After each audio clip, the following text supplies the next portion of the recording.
अस्सलामुअलैकुम नाज़रीन, मैं हूं आपका मेज़बान मिर्ज़ा नदीम बेग।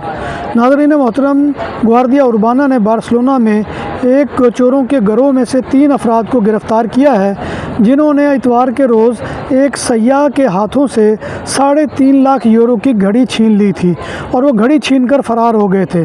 इसी असना में वहाँ पर गश्त करते हुए पुलिस की एक गाड़ी गुज़री और उसने जब देखा कि कुछ लोग जो है वो चीखो पुकार कर रहे हैं, तो उन्होंने जो है वो लोगों का पीछा किया और बिल आखिर उन 5 अफराद में से 3 को गिरफ़्तार कर लिया और उनसे घड़ी बरामद करके मालिक तक पहुंचा दी है, जिसकी मालियत मैं बयान कर चुका हूं कि 3.5 लाख यूरो है। पुलिस के मुताबिक ये सबसे ज़्यादा कीमती घड़ी नहीं है बार्सिलोना में, क्योंकि अगस्त के महीने में चोरों ने एक शख्स से 5 लाख यूरो की घड़ी जो है वो छीन ली थी और उसको भी पुलिस ने बाद में बरामद कर लिया था। और ये जो है ये एक मराकशी नौजवान ने किया था और ये 5 अफराद के जिन्होंने 3.5 लाख यूरो की घड़ी छीनी है, इनका ताल्लुक़ भी शुमाली अफ्रीका के मुल्क मराकश से है।